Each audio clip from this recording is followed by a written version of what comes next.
Alrighty, so I finished grading your week 9 Learn Together just a few minutes ago, and seems like most of you got this set up. I did find a couple of people had forgotten to do the README documentation. So, and some of you had some challenges. I read this, and it looks like it was more on the Windows side. So, but seems like you got through it. So just let me clarify, when do you need to use this? Maybe you got it. Let's see. But when you get to Dev 1, right, which comes at week 12 in this class, if your code requires a third-party library, something outside of the core of Python, like in my code, I use some of the core Python, so I did import statements, but I didn't need to actually use an external library. So for mine right now, as of its state, which is getting closer to being done, I didn't need to. So it's really only when you have that need that you have to do that. So just to be clear, that's when you do it. Now, and it is good to know, I'm going to raise my desk just a little bit. It's bugging me. You do need to know that it is generally used anytime your code requires a third-party library.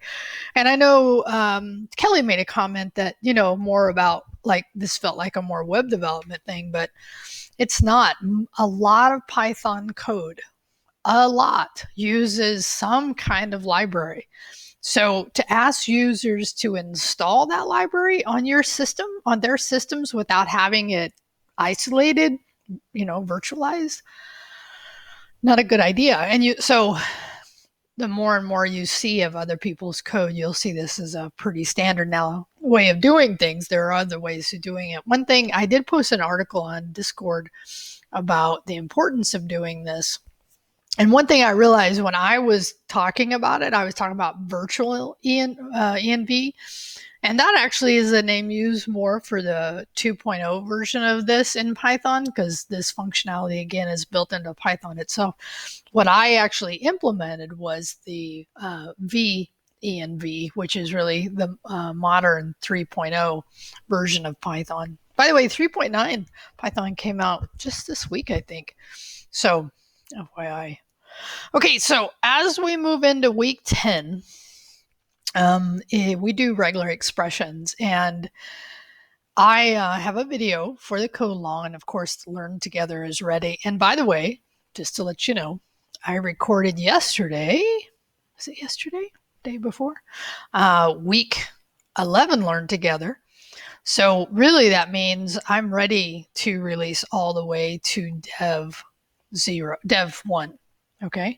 And I'll talk about Dev 1 in a minute, but before I go there, I want to just say this, right, is that one of the ways, and I did this in my code for my Dev 1, is where I had a player name, I'm going to require an email, and I'm going to use a regular expression to validate the email. And as I was researching it and looking at the code that you're going to write, I think a couple of you have already done it for week 10, but most of you coming into this week, right? He shows a couple of different ways to set up the regular expression, search the regular expression, find all.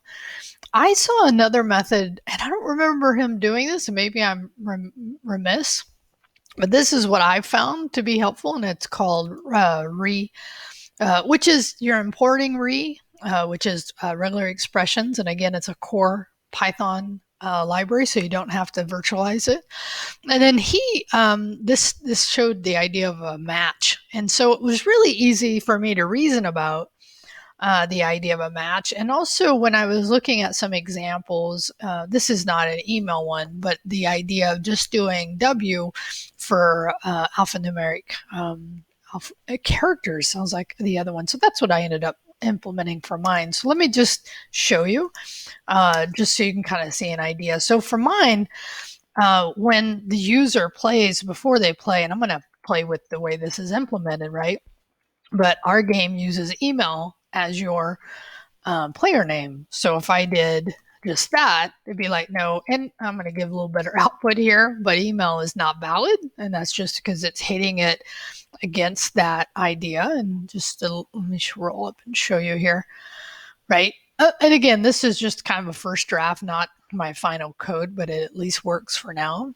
So I'm getting the input and I'm doing read dot, and then that's the regular expression. And the other thing I would say here is that, as I was thinking about this and I was thinking about Dev 1, it was like, what's important to understand, even if you find good examples of regular expressions, is so that you can describe them if you use them. So the best would be to write your own.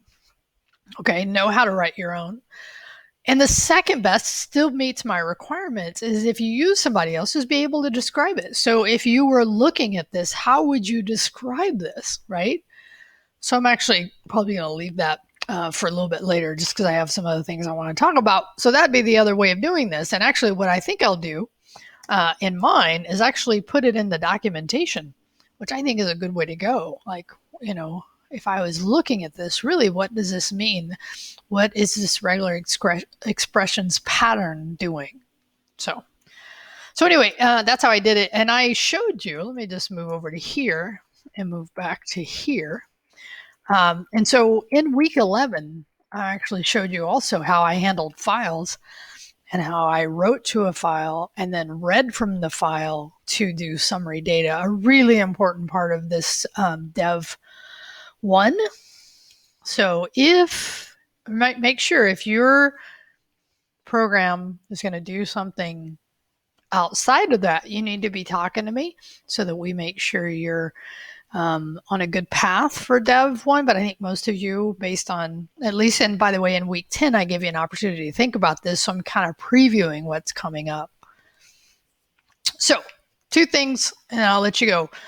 I thought about your comments about the whole graphical user interface for Python and using, was it Tinker or whatever?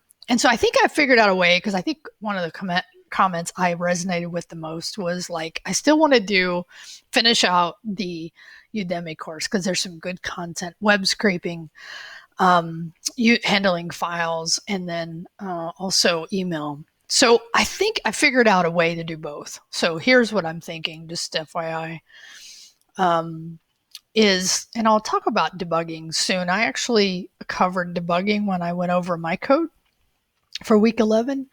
I know that's in the future, but I think what I'll do here is this will be after Dev 1, and we'll have 3 sections. I think I can scoot it into 2, which I do web scraping and half of the documents, and then finish up the half of the documents and do the email. And then that would give us, so it would really give us 15, 16, and 17 to do the graphical. And I think that'd be enough. And then if students want to go beyond what we did for their Dev 2, totally could do that.